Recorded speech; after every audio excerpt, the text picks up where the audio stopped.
بسم اللہ الرحمن الرحیم۔ آپ میرے ہاتھ میں جو کتاب دیکھ رہے ہیں یہ بہت دلچسپ کتاب ہے۔ اس میں بہت سے واقعات لکھے ہیں۔ اس میں یہ لکھا ہے کہ حضرت شیخ الہند فرمایا کرتے تھے کہ میں جب سبق میں جاتا تھا تو پہلے میں شاہ ولی اللہ رحمۃ اللہ علیہ کی کتابیں دیکھ لیا کرتا تھا، پھر اپنے استاد محترم مولانا قاسم نانوتوی رحمہ اللہ سے وہی سوالات پوچھتا تھا جو شاہ ولی اللہ رحمہ اللہ نے بہت مشکل اٹھائے ہوئے ہوتے تھے۔ تو حضرت نانوتوی رحمۃ اللہ علیہ ابتدا میں ہی وہ بات فرما دیا کرتے تھے جو شاہ ولی اللہ رحمہ اللہ نے لکھی ہوئی ہوتی تھی، اور اس کے بعد مزید تفصیلات بھی اپنی طرف سے اضافہ فرمایا کرتے تھے، اور حضرت شیخ الہند کہتے ہیں کہ ایسا کئی مرتبہ ہوا۔ اسی طرح حاجی امداد اللہ مہاجر مکی رحمہ اللہ فرماتے ہیں کہ اگر اللہ تعالیٰ نے مجھ سے پوچھا کہ امداد اللہ کے لیے کیا لے کر آئے ہو، تو میں عرض کروں گا مولوی قاسم نانوتوی اور مولوی رشید احمد گنگوہی کو لے کر آیا ہوں اور ان کو اللہ کے دربار میں پیش کر دوں گا۔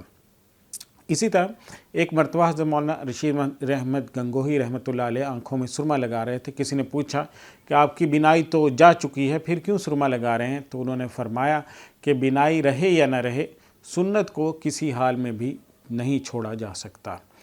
اسی طرح حضرت گنگوہی رحمۃ اللہ علیہ کے بارے میں لکھا ہے کہ 70 سال کی عمر میں ان کا یہ عالم تھا کہ سارا دن روزے سے رہتے تھے، مغرب کے بعد 20 رکعت اوابین کی پڑھتے تھے، پھر تراویح میں شریک ہو جاتے تھے، تراویح کے بعد تلاوت میں مشغول ہو جاتے تھے، اور تلاوت کے بعد 2-2.5 گھنٹے تہجد میں لگاتے تھے، اور دن کا اکثر حصہ ذکر کی حالت میں گزار دیا کرتے تھے۔ ہر روز کم از کم بھی 15 پارے آپ پڑھا کرتے تھے۔ حضرت گنگوہی کی خدمت میں مسجد نبوی میں لگی ہوئی کھجور کے 3 دانے ایک مرتبہ پیش کیے گئے تو آپ نے ان کی اتنی قدر و منزلت کی کہ ان 3 کھجوروں کو 70 حصوں میں تقسیم کیا، اپنے قریبی دوستوں مخلص احباب میں تقسیم کیا۔ اسی طرح حضرت مولانا اشرف علی تھانوی بچپن میں جوتوں کی ایک صف بنا لیا کرتے تھے، ترتیب سے رکھ دیا کرتے تھے، اور ایک جوتے کو آگے رکھ دیا کرتے تھے اور اپنے دوستوں سے کہتے تھے کہ دیکھو جوتے بھی نماز پڑھ رہے ہیں۔ اس وقت جب آپ کی عمر ابھی 12 سال تھی، آپ نے تہجد پڑھنا شروع کر دی تھی۔ اسی طرح حضرت مولانا انور شاہ کشمیر رحمہ اللہ فرماتے ہیں کہ 7 سال کی عمر کے بعد میں نے دین کی کسی بھی کتاب کو بغیر وضو کے ہاتھ نہیں لگایا، اور مطالعہ کے دوران کبھی بھی کتاب کو اپنے تابع نہیں بنایا بلکہ خود کو کتاب کے تابع کیا ہے۔ کتاب جس طرف ہوتی اسی طرف کو گھوم جایا کرتا تھا۔ اسی کی برکت سے اللہ تعالیٰ نے آپ کو وہ حافظہ عطا فرمایا جس کی کوئی مثال دنیا میں نہیں ملتی ہے۔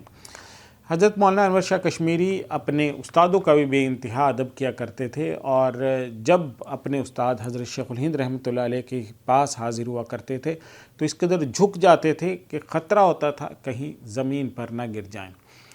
علامہ اقبال نے علامہ انور شاہ کشمیری کے بارے میں فرمایا تھا کہ اسلام کی 500 سالہ تاریخ میں علامہ انور شاہ کشمیری کی مثال نہیں ملتی۔ حضرت مولانا انور شاہ کشمیری فرماتے ہیں جب میں کسی کتاب کو پڑھ لیتا ہوں تو 28 سال تک اس کتاب کا حاشیہ بھی مجھے یاد رہتا ہے۔ تو اس جیسے بہت سے واقعات آپ کو اس کتاب میں ملیں گے جو آپ میرے ہاتھ میں آپ کو نظر آ رہی ہے۔ یہ کتاب ہمارے دوست مولانا انور غازی صاحب نے لکھی ہے، اور اسے آپ الحجاز پبلیشر سے حاصل کر سکتے ہیں۔ رابطہ نمبر ہے 031421399797۔